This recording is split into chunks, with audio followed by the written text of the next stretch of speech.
People call this the rain simulator. And where's that other pan, Steve? Oh, yeah, thank you. Okay. What we are going to demonstrate here, a rain event. And what we're going to do is we're going to spray water on it, and each of these pans are perforated. You see that? It's got holes. We're going to measure infiltration, and we're going to measure runoff. Each of these pans represent a type of land use that we are doing in our country. This represents conventional farming and tilling. Okay? A majority of our country and the world is still farming this way. You may be doing rotational tillage, or you're doing conventional tillage. Okay? And the organic farms look like this too. Okay? Organic farmers do a lot of tillage. Okay? This is more a system that we're trying to promote. It's called, I call it regenerative agriculture, where we're doing diverse covers and no tillage. This is, thank you. This is Denny Pearson's farm. We collected it 2 days ago. Okay? He uses covers, and he's been doing no-till since 2010. Where's Denny at? Denny, how long you been doing no-till? Remind me again. That field was around that time frame. 2010. He's been doing covers that time too. The only reason he's doing covers because he listened to his wife. No, right? I got to give the woman credit there. This is an overgrazed pasture right next to Denny's. Okay, this is a pasture that horses have been. You know how it goes. Cows can do the same. Sheep, any animal that's kept in a confined area will graze it to the ground. When Steve and I drove all the way from Missouri, a 10-hour drive, that was the typical pasture that we saw. All of the country, a majority of the grazing systems are overgrazed. Most of New Mexico, Nevada, those were all prairies. They are gone. Some are coming into deserts now. We have lost our grassland. Very little grassland is left. This is Denny's, also a properly grazed. He's doing an excellent job with his cattle. This is the forest. This is how natural system does business. This is how nature farms, okay? Now, notice I lined them up in order to lots of physical chemical disturbance, to less disturbance, all the way to the natural system, how the natural system farms. Now, keep in mind, in each of those pans in the soil biology has changed. It is no longer the same. In the conventional, it's got lots and lots of bacteria, but no fungi. Very limited fungi, limited protozoa. That system is not have all the microbial life intact. The diverse cover crop and no-till, it is becoming more fungal and more of the life is coming into play. The grazing system is a no-till system too. There is no tillage, but it has a living root 24/7. It's also got a more balance of fungi and bacteria, and this one does too. This one is the most dominant fungal. Fungal are those little tiny hairs that bore right into the root. They're called mycorrhizae. It's these fungi that help bring phosphorus, trace minerals back to the mothership called the plant, okay? What we want is more fungal in our system. Now, what we're gonna do is we're gonna make it rain. And we're gonna show you, does it make a difference how we manage the soil and how it absorbs water and infiltrates, okay? Now, one more thing I wanna say before we start the rain machine. Yes, I have the power, the remote control. Okay, now this basic model is also modeling how the earth works. Please understand, our job on your lawn, your garden, and every farm is to capture sun. turn that precious light energy into chemical energy. The second thing we got to do is got to manage that the water infiltrates our soil. It's called the water cycle. If the water runs off your farms, does not go into the soil, you have a dysfunctional water cycle. If I get the water in the soil, I feed the microbes, and then we have nutrient cycling. Now, who's got a cell phone? Show me your cell phone. Jessica, point that phone up there. The last thing the earth does is called biodiversity. You see that cell phone? It is plastic and metal and chip. It is worthless without the software. This planet, without biodiversity, the software of the planet is run by living insects, plants, animals, life. All of us are part of that. If we took all the plants off, Stephen, what would the planet be? I told him today, take all the plants off the earth, what would it be? Worthless. Rock and ice. Please understand that plants help regulate the climate. Right now, 38% of our planet is bare soil. Bare. Now, let's make it rain. Let's see how we're going to do. We're going to get this wet.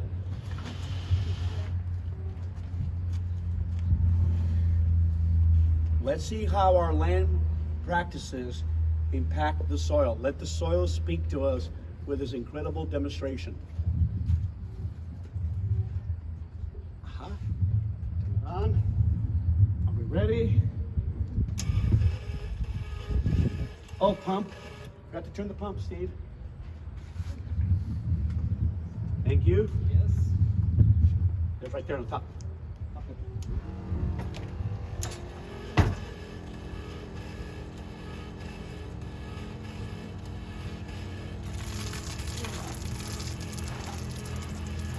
Okay. Now, how many of you get the rain at the right time besides Les? Les has a special thing going on. I don't know what's going on with Les. Right, Les? I've been in a very severe drought. In southern Missouri, I got 20 inches of rain in May. And then after that, the spigot turned off and I'm burning up. I have not received 1 inch in close to 45 days. How many of you get the rain at the right time, all the time, frequently? Anybody? And then when we do, what happened to St. Louis recently? Did you hear the news? They got 9 inches of rain, 9 to 10, in what, an hour? A couple of hours? Flooded, did massive flooding. Have you noticed we're having more flood events? Have you noticed we're having more disruptions? No? You've been inside the house? Or you want to stay inside the house? No. Yes, even farmers are beginning to see something's wrong with the climate, right? This model is showing why we are having problems with the climate. What people have done is they're blaming the end of the exhaust pipe of your car, smokestacks, coal, all this. They do contribute. But we're forgetting the major thing. We have too much bare soil throughout the globe. People don't understand. Everybody touch the concrete. Everybody touch the concrete. Real quick. Is it hot? Not really. Imagine bare ground is the same way. 39% of the globe is bare ground like that, giving off sensible heat. So you know what that sensible heat is doing? Pushing rain clouds away. Do you know 40% of our rain comes from plants inland? 60% comes from the ocean. How many knew that? No, you don't count. You don't count, Steve. Now, how much rain do we have already? An inch. Oh, by the way, I forgot to tell you, these fields, these pens have been rained on 3 times today. 3 times. The only one that has not been rained is this new one called the conventional. We just made it new.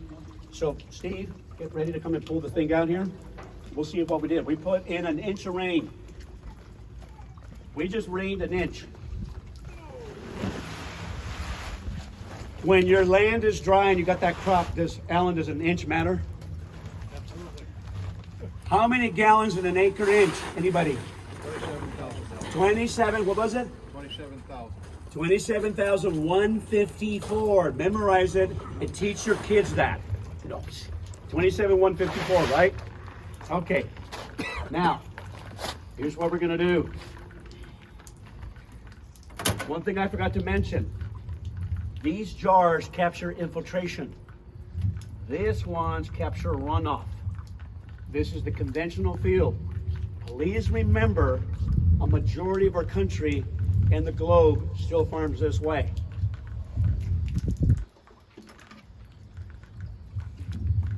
How effective was that rain? We only rained an inch. You know, farmers tell me, Ray, I have problems with cover crops. They suck up water. Is it possible that your soils are so destroyed it's not the cover crops? Look how much the water is running off. Do you know when the water infiltrates, it cools the planet? When it infiltrates and goes in the soil, not run off into the lake, into the river, carrying the fertilizers and the chemicals. This is going into the ocean. It's impacting our health. It's impacting our climate. How good did we do, Jerry? Not very good, right? Steve, put that over there.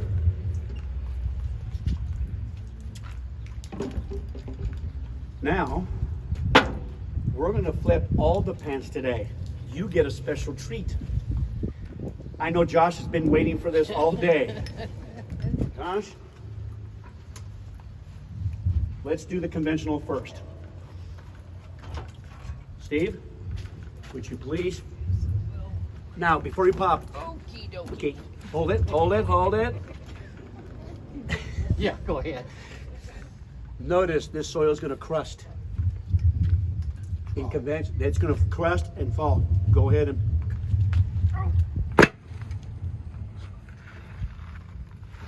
Pick up the soil, Steve, and show them how much infiltrated. Pick it up.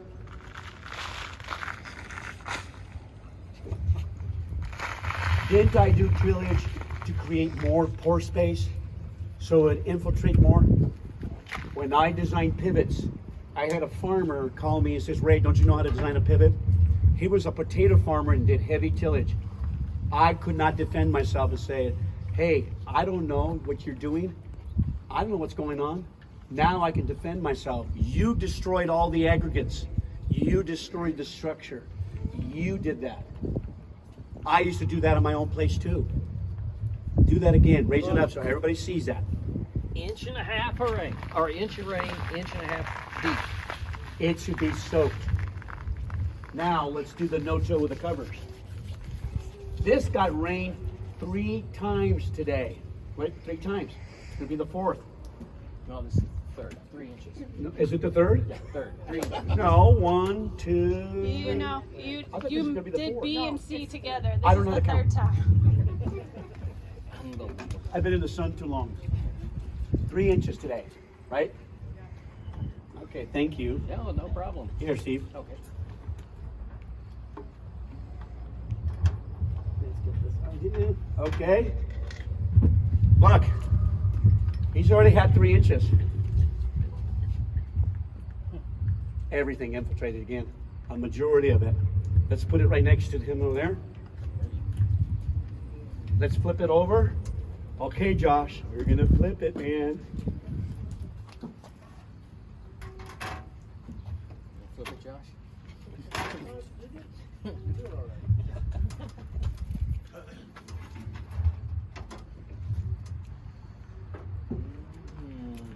Okay, no-till with covers. Flip it right next to it, Steve.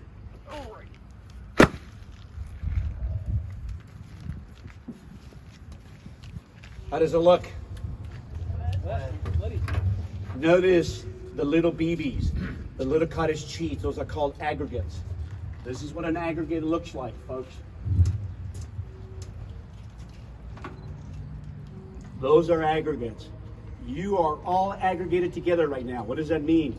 When you put sands and silts and clays together to create these little BBs, these little marbles, little cottage cheese, that's called an aggregate.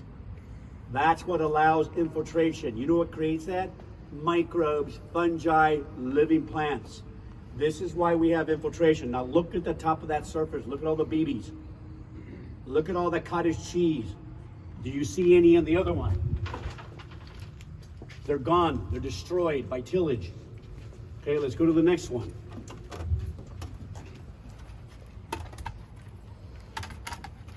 Whoa. Careful, Ray. Careful, careful. Okay. How do we do with our pasture?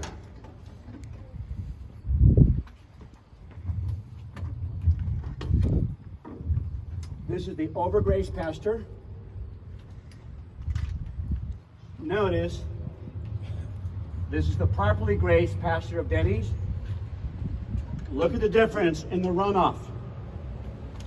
When you manage the cows and the horses and the sheep improperly, this is what happens. When you manage them correctly and you mimic nature, this is what happens. There's no runoff, very little. Put that over there, Steve.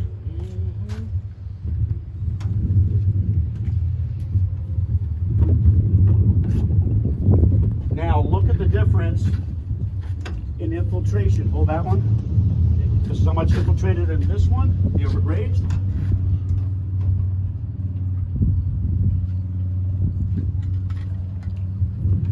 Is there a difference?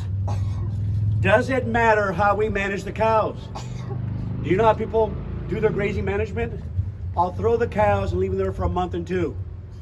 And I'm gone. I'll go check them, make sure they have a little bit of water, salt, and I come and check. Do you know what Denny does? He moves his cows twice a day. It matters the way you graze.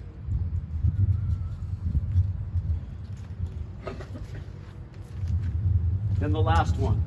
Oh, let's turn this over. Okay.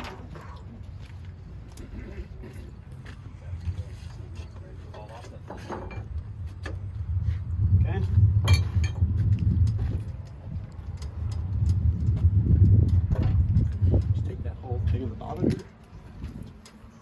Okay. Flip that one over. Oh, you thought it. Yeah. Oh, sorry. I think I smashed my finger. Oh no. Okay. Soak all the way through, right?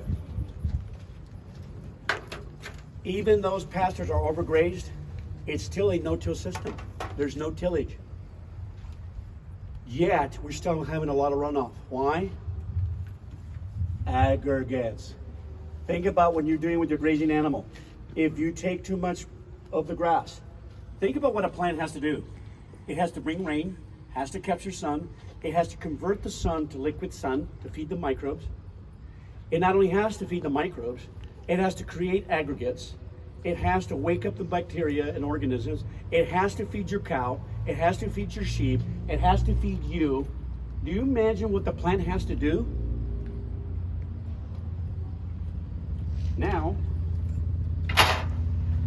let's look at Danny's properly grazed system. See, Danny is mimicking the buffalo. He moves the cows frequently.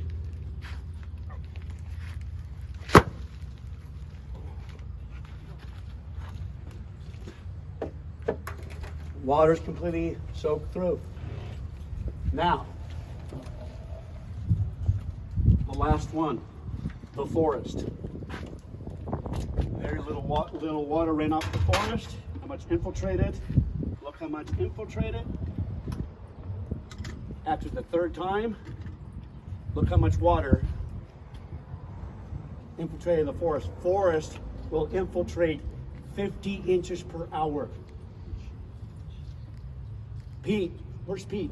Pete, you remember what we did at your farm? That forest sucked the water in 6 seconds, did it not? Pete's farm had anywhere from 10 to 20 inches per hour in his no-till covers.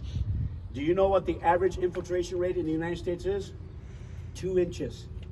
1.5 to 2 inches. conventional. Now let's do the last one.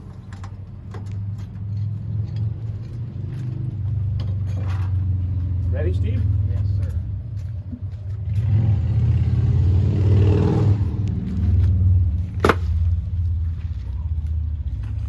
Did it go all the way in? Now, what do you notice? Circle around here. What do you notice about the color of those soils? Joe, what do you think? These two are darker. Why? Yeah. Carbon. Guess where we get carbon from? Plants. So what does the forest do all the time? 24/7? It's capturing light 365. How often do you catch light on your farms, guys? About 120 days. So you know what's happening in our farms and ranches? We're running our farms on ancient sunlight. You know what ancient sunlight is? Diesel, fertilizer, chemicals. Those are all ancient sunlight. And we're wondering why we're going broke. Pesticides are made with ancient sunlight. Do you know how much natural gas it takes to make a ton of fertilizer? You can run your car for 500 miles for the energy it takes to make 1 ton of fertilizer. It takes 1 to 2% of the total world's energy to make chemical fertilizer every year. You know what I want my farm to run on? New sunlight. More plants. That's what this is about. Now, Josh, Bryce, would you guys come up here? You're going to help me with this here because I don't want just anybody walking up there because they might get hurt. This is called the slake test or the aggregate stability. You can do this at your own home. Go get a salsa jar, put a little screen. I want you to walk to your fence row and I want you to walk to your field. Now, here's the way you do it. It's got to be air dry. If you're impatient, get a microwave, suck all the moisture out of it. You want it to be dry, okay?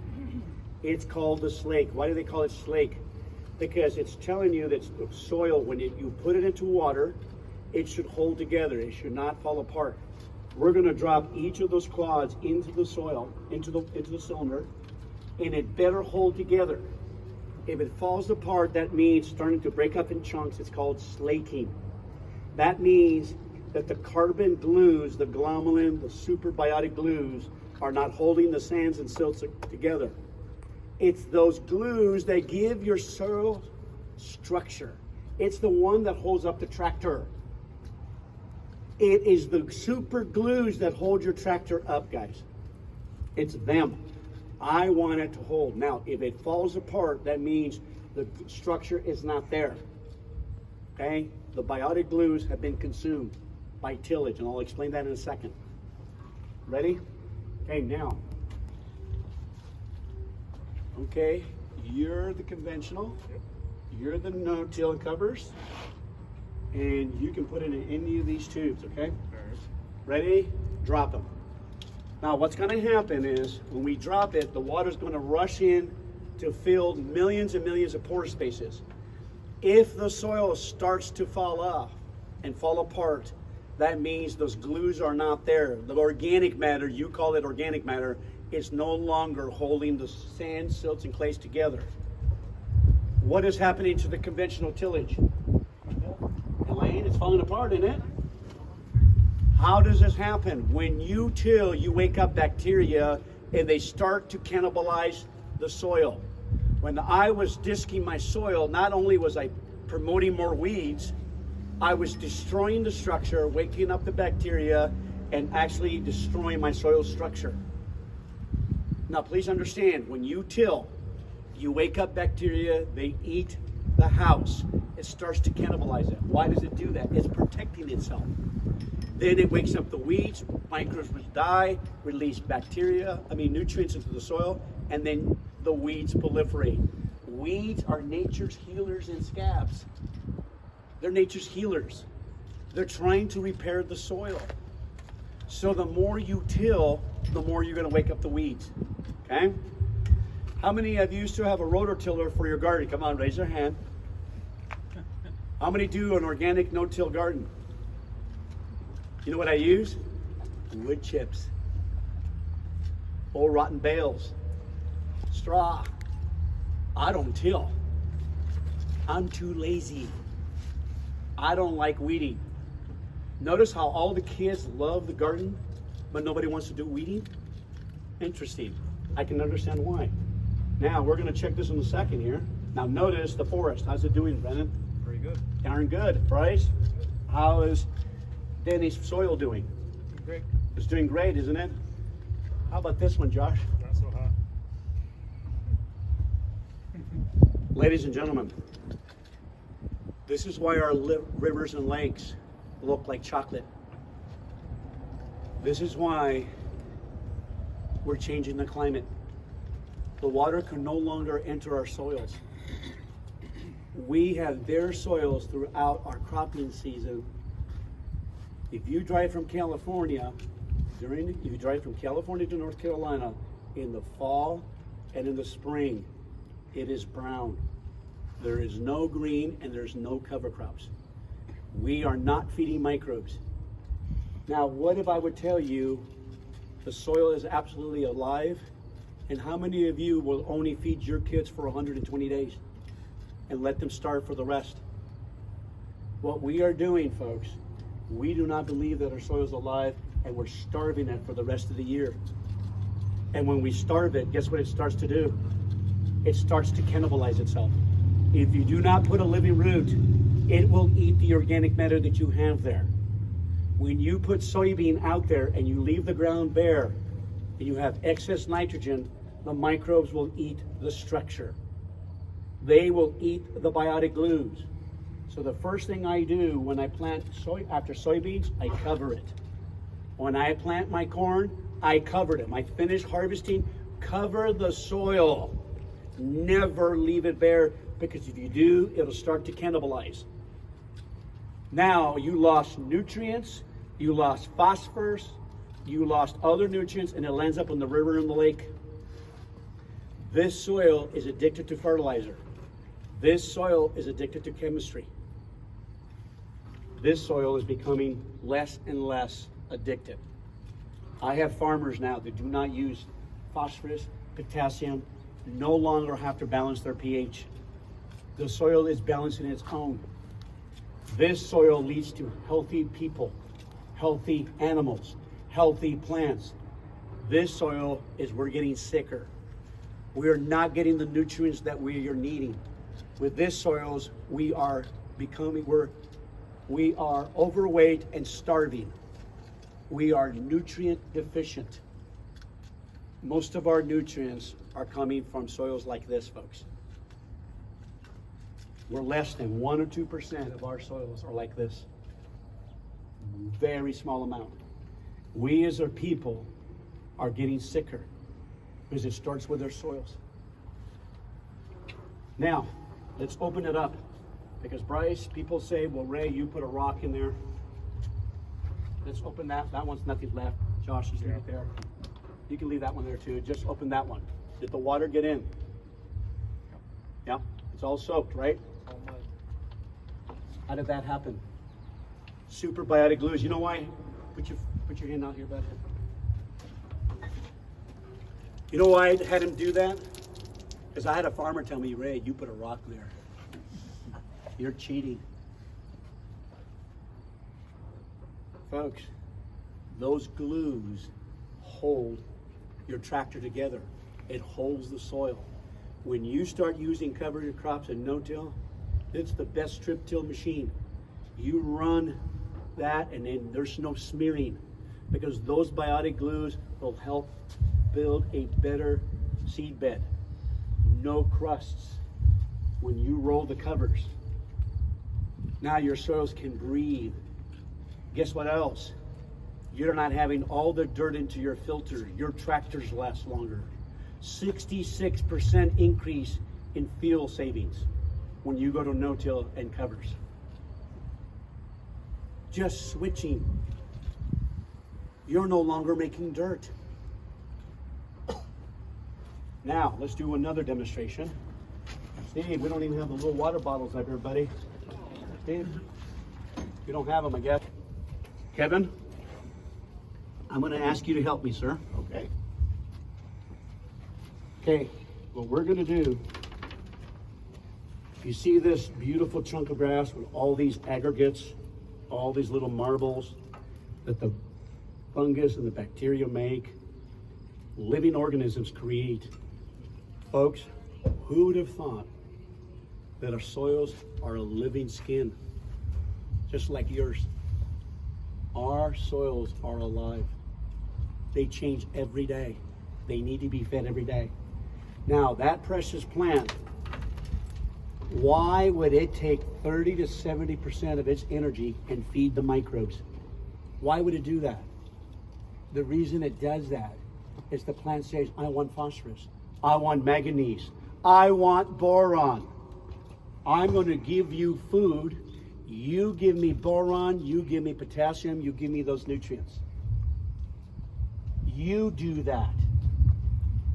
So the cover crop drives the whole system. The cover crop provides all those nutrients for the corn. The cover crops provide all the nutrients for the soybean.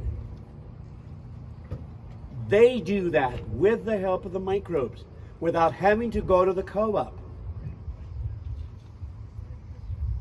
Now, what I want you to do, Kevin, I want you to swish this, vigorously, okay? I want you to take all the water out of all the soil out of the roots, okay? So in other words, I want you to place it in there. I want you to do this. Go ahead. Just really do it. I'm going to show you liquid sun. All those compounds. You're doing a good job. That's good. Thank you, sir. Let's lift that up.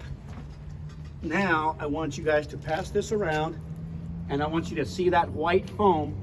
Pass it around, Tom. You see that white film all around? That is liquid sun that feeds the microbes. Look at that white film around the rim. That's what plants leak to feed microbes. When you do that, and the more you put cover crops into your fields. Now, white and corn and soybean does not do a good job. You need to have, you see these guys right here? I want my cover crop to have fibrous root like this. Mr. Triticale here and Mr. Cereal Rye here. Leakage. Soybean doesn't cut it. How's the roots of soybean? How about corn? Are they like this? Not even close. So I go corn, I put triticale, I put a grass mix afterwards. Why? Leakage to create the aggregate and feed the microbes. When you see this, guys, when I had a bunch of Amish, I said, guys, I want a cover crop like that. Every season, you never leave that ground bare. Never, never, never. Oh, you found it? Okay. Now we're ready for the last demonstration. Okay, we need, oh, you can do both. Okay, ready? You know what to do, Josh? Brandon, you're gonna do this. Okay. Conventional tillage, we're gonna make it rain a little bit. Brandon, you're gonna make it rain on the conventional no-till. Ready? Go ahead and squirt on top of both of them. Squeeze it good, guys. No, you're good. Now, Josh is going to drink out of this one. Brandon's going to drink out of this one, but it's got a little bit of Roundup. Are you okay with that? You don't mind? Oh, I sure are you. I think you'd mind. Excellent. Stop right there.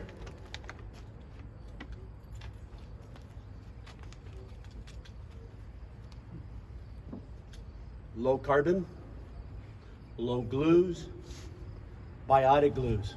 This one will hold your tractor. This, well, I can graze this. I can have my cropland be grazed by cows with this. This one will pug. I do not want to get on the tractor with this when it gets wet. If I walk in this field, I'm 5'10". By the time I walk to the end, I'm 6'10". This one, I will have no mud under my feet. No-till and covers. Those glues. It's the glues. It's those carbon glues, guys. They do that. Here's the message I want you to walk away with today. about this. The less you disturb your soils, the less you over fertilize them, the less you over apply manure, the less you overgraze, the more you allow that grass to get taller before those cattle, you pump carbon. The more you put a living cover crop after your corn and soybean, you increase carbon. If you have a pure stand of alfalfa and you no-till a grass into alfalfa, the soil will get soft. Your alfalfa will last 2 or 3 more years.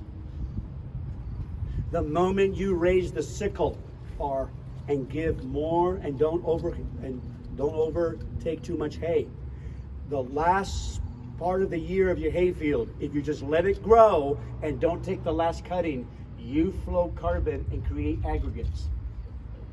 You know what the land is asking you? To give it a rest. It's asking you to feed it. It's pretty simple. Cover it. More living plants. Careful with your tillage. Careful with your chemicals. Did you ever hear me say not to till? Or to use any chemicals? Did not say that, did I? I said careful with them. They were tools of death. Let's give this guys a hand. Guys, thank you so much for that.